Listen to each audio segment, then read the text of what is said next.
आज सबसे पहले हम लोग पढ़ेंगे हमारा फर्स्ट चैप्टर जो कि MSc zoology semester of God Punjab university Chandigarh के अंदर हमारा सिलेबस है।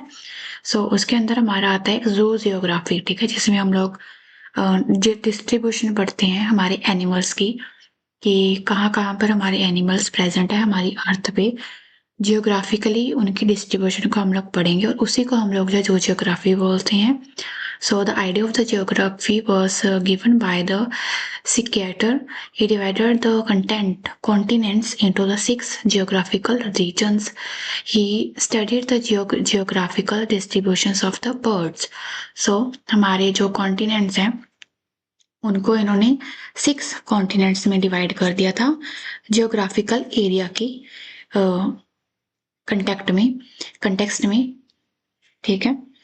हक्सले जो थे उन्होंने group the world into the 2 regions, ठीक है, एर्कोडिया एंड नोटोगिया, ठीक है, जिसमें आते थे हमारा Africa, Eurasia and north America and south America and the Australia, ठीक है। बट ये आपको बस एक हेडलाइन याद रखने की इम्पोर्टेंट है, ठीक है। एक डेफिनेशन की द स्टडी ऑफ द जो जियोग्राफिकल डिस्ट्रीब्यूशन ऑफ एनिमल्स का zoogeography and Huxley propose the world in 2 regions. And उसके बाद जो मेन आपको याद रखनी है वो ये है रियलम्स, ठीक है। डार्लिंगटन जो है हमारे divided the continents of the world whole world into the 6 zoogeographical regions, ठीक है।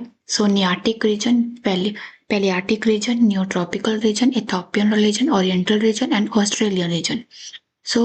आपको जो अपने एग्जाम में ये अलग अलग आ सकते हैं, ठीक है। आपको ना मैप में क्या करना पड़ेगा इसमें कि आपको एनिमल्स को शो करना पड़ेगा, ठीक है। आपको ये मैप्स में जो है नियार्टिक का एक पूरा कॉन्टिनेंट आपको शो करना पड़ेगा, बनाना पड़ेगा अपने एग्जाम में।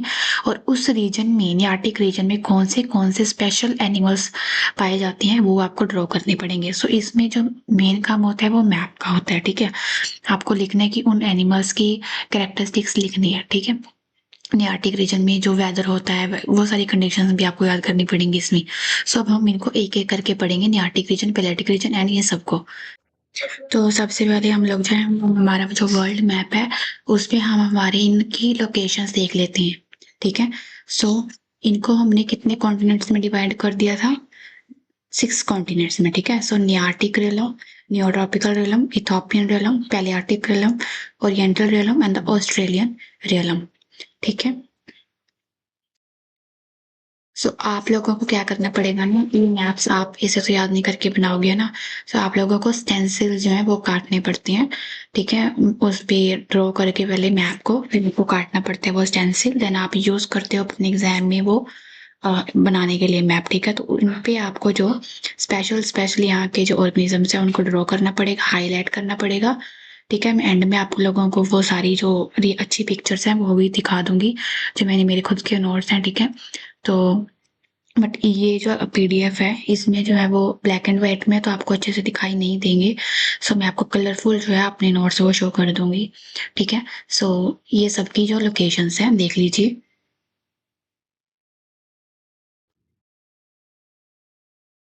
Objectives and the significance of the zoogeography, इसके ऑब्जेक्टिव्स और सिग्निफिकेंस क्या है ये भी नोट कर लीजिए, ठीक है। The principal tool of zoogeography is cartography all the known habitats. Habitats क्या होते हैं? जहाँ पे कोई स्पीशीज रहती है उसका घर, ठीक है। Habitats of the species are plotted, हम उनके स्पीशीज के हैबिटेट को प्लॉट करते हैं मैप के ऊपर to obtain the primary objectives होता है ज़ूजियोग्राफी। तो ये हमारा प्राइमरी ऑब्जेक्टिव है, ऑब्जेक्टिव हमारा एम है, हमारा काम है ज़ूजियोग्राफी का। Changes in the conditions of the existence often causes species to settle in a new place, to broaden or change its range or to move to a new place, ठीक है। इससे हमें पता चल जाएगा कि कौन सी स्पीशी कहाँ पर ज़्यादा प्रेजेंट है, ठीक है। इसे हमें पता चल सकता है। Second objective of the zoogeography is to gain a general idea of the country's fauna. Country में हमारे कितने एनिमल्स प्रेजेंट है उनके बारे में हमें जानकारी मिलेगी, ठीक है। The third objective is to outline the ecological grouping into which the species of particular fauna fall as well as the legal regularities of the distribution. So mainly उनकी क्लासिफिकेशन करने के लिए कि कितनी हमारे जो वर्ल्ड है उसमें कितनी हमारे पास जो एनिमल्स की डाइवर्सिटी प्रेजेंट है, और उनको हमें क्लासीफाई करने के लिए जो हमारा ये बहुत अच्छा इसका स्कोप है। ठीक है, सो Man is responsible for the last few centuries for the changes in the world's fauna. Yes, हमारी वजह से क्या है कि जो वर्ल्ड का फोना है यानी कि डाइवर्सिटी है वो क्या हो रही है, धीरे धीरे ड्यू टू पोल्यूशन एक्सटिंक्ट हो रही है। ठीक है,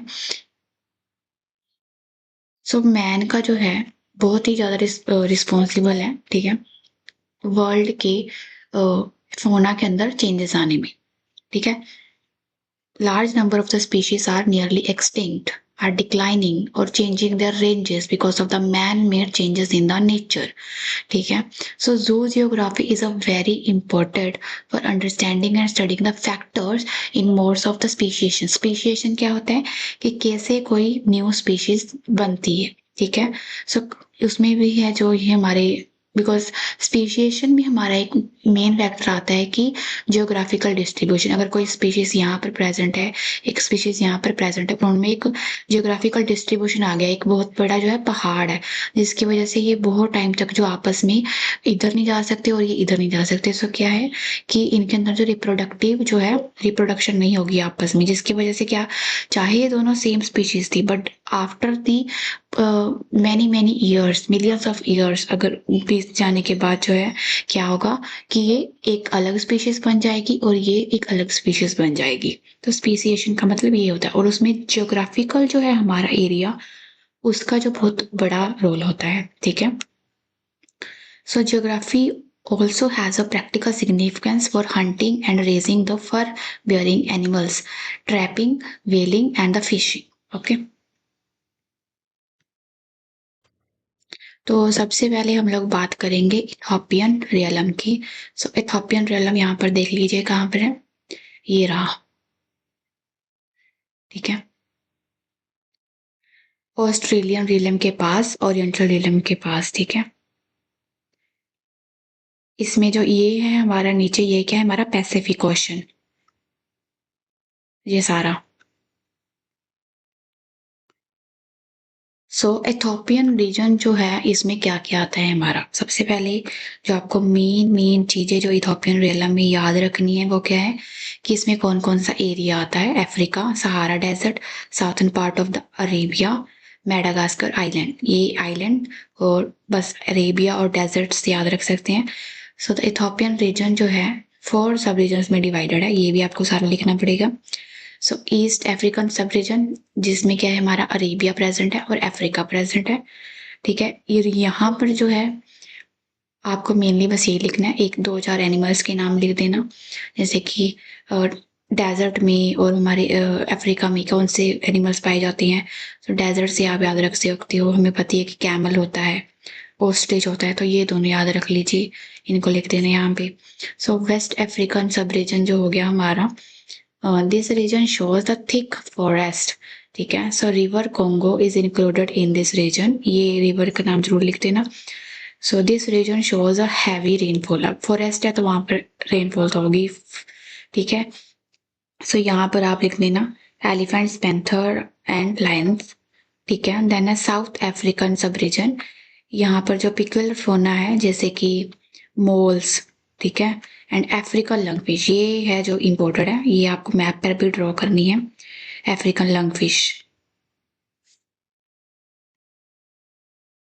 सो बर्ड्स ये रहे जिसमें आपको ऑस्ट्रिच, ठीक है, इम्पोर्टेड है। देन है इसमें finches, then hammer headed birds, then reptiles, reptiles में आपको कैमेलियन शो करना है, then typhlops and rattle snake, gecko. ठीक है, सो एम्फीबियंस आते हैं हमारे इसमें, ये टेल्ड एम्फीबियंस। ठीक है, तो फिशेस में आपको यस ये लंग फिश ड्रॉ करनी है। देन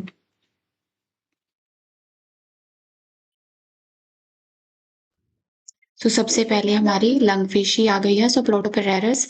ठीक है, अफ्रीकन लंग फिश, ये आपको याद रखनी है, इसके कुछ कुछ जो इंपॉर्टेंट कैरेक्टरिस्टिक है यहाँ पर दिए गए हैं। ठीक है, आप इनको याद कर लेना। तो सबसे पहले होती है it can live out of water, ठीक है, in this cocoon up to year but usually only until rains returns, ठीक है। सो ये इसका मेन इंपॉर्टेंट फीचर है कि ये पानी के बाहर रह सकती है, ठीक है, वरना फिशेज हम देखते हैं पानी के बाहर बहुत कम जो है सर्वाइव कर पाती हैं, ठीक है। So they are widely distributed, ठीक है, and are carnivores eating the frogs and other small fishes, and lungfish may hibernate by chewing into the soil and debris at the bottom of the water. Okay, so मैं बताती हूँ आप लोगों को ये fish क्या करती है, जैसे कि कोई हमारी जो रिवर है जिसमें या लेक है जिसमें पानी खत्म हो गया है, सो ये क्या करती है वहां पर जो है अपने अंदर जो है मिट्टी खा लेती है और क्या करती है जिसकी इजेक्टिंग उसके बाद क्या करती है जो हाइबरनेट पे चली जाती है, ठीक है। सो जब तक वहां पर पानी दोबारा से नहीं आता है तब तक ये हाइबरनेशन में चली जाती है, और जब वाटर वापस आ जाता है सो क्या करती है मड को इजेक्ट कर देती है। It can survive up to 4 years in this state, ठीक है। सो एग्स यहाँ पर दिए जाती हैं, males guard the newly hatched youngs. Then है हमारे पास अफ्रीकन पेंगुइन्स, ठीक है। सो अबाउट वेट इतना होता है 27 टोल्स होती हैं, ब्लैक कलर के होती हैं, head and their back side, calmest type of the penguins.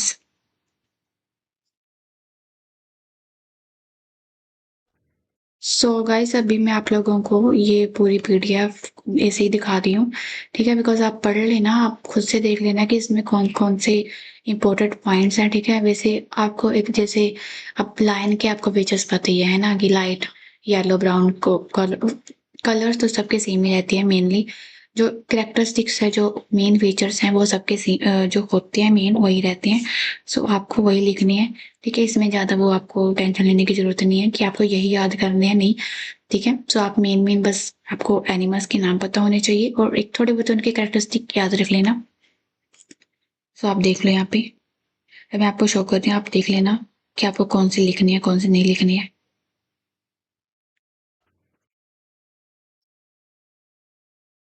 ठीक है गाइस, सो ये रहा हमारा गोरिल्ला, ठीक है। गोरिल्ला जो है ये हमारा हमें बताइए largest of all great apps है, ठीक है। सो इसके बारे में आप और क्या लिखोगे कि 4 limbs हैं supported by the knuckles. See जो गोरिल्ला की skin and hair are black and they lack hair on the face, ठीक है। And silverback gorilla is mature adult male, ठीक है। Gorillas are vegetarian, they eat fruits leaves shoots, and gorillas live in the family of 6 to 30 individuals, or home range is 2 to 40 kilometer, and gorillas build their own nest every night using the branches and the foliage. So next है हमारे पास zebra. So zebra क्या just like a human fingerprints, zebra stripe pattern is a unique to the individual, okay। zebra जो है highly social animal है, mother zebras are very caring and the protective mothers। Then next आता है हमारे पास लॉक्सोडोंटा अफ्रीकाना elephant, ठीक है। सो elephants are unique animals that live in the parts of the Africa and Asia. There are two types of the elephants, Asian elephant and the African elephant, ठीक है। सो अभी हम किसकी बात कर रहे हैं यहाँ पे, अफ्रीकन एलिफेंट्स की, ठीक है। सो ये आपको इंपॉर्टेंट याद रखना है कि कौन सा एशियन वाला कहाँ पर है, अफ्रीकन वाला एलिफेंट कहाँ पर प्रेजेंट है, ठीक है। सो ये देन नेक्स्ट है हमारे पास ostrich. Ostrich are so powerful that a single kick at a predator such as a lion could be fatal, ठीक है। सो और मैं बताया कि ऑस्ट्रिच का एक सबसे पहला पॉइंट हमें याद आता है कि ये क्या बोलते हैं उसको, विंगलेस जो है हमारे बर्ड्स हैं, ठीक है। और इनका जो एग होता है वो सबसे बड़ा एग होता है, ठीक है। ये जैसे मेन चीजें हमें जो याद आती हैं आप वो लिख दो, ठीक है। ऑस्ट्रिच जो है रेड मीट खाते हैं, ठीक है। And ostrich can not fly, उनके पास ये विंगलेस होते हैं, ठीक है। Ostrich eye is bigger than its brain, ठीक है। एंड और क्या था, हाँ, ostrich has 2 toes on each foot which give its a greater speed. Then है हमारे पास chimpanzees. So chimpanzees are our closest living relatives. ठीक है, human and chimpanzees share 95 to 98% of same DNA, ये हम पढ़ते ही रहते हैं। ठीक है, देन हमारे पास आ जाते हैं चिंपैंजीज जो है हमारे, वो ओमनिवोर्स होते हैं। ठीक है, कम्युनिकेट करते हैं और वॉक कर सकते हैं वो, है ना। एंड और ये रहा एनिमल्स का डिस्ट्रीब्यूशन। ऐसे कर कर आपको ये शो करना है अपने मैप में। इसे आपको पहले साइड में उनको कि आपने कौन सी एनिमल को कौन से कलर से शो किया है वो भी आपको दिखाना पड़ेगा। आपको उन एनिमल्स का नाम लिखना पड़ेगा। ठीक है, इसे पूरा ड्रॉ करना पड़ेगा। सो ये आप लिखो चाहे कम, ठीक है, बट आपका ये मैप जो है वो अच्छा होना चाहिए। ठीक है, सो ये रहे हमारे, ये आपको कुछ नहीं करना, ये तो एनिमल्स की बस फोटो दी हुई है कि कौन से एनिमल्स हमारे इथोपियन रियलम में प्रेजेंट है। ठीक है, और अब नेक्स्ट हम पढ़ेंगे oriental realm in the next video.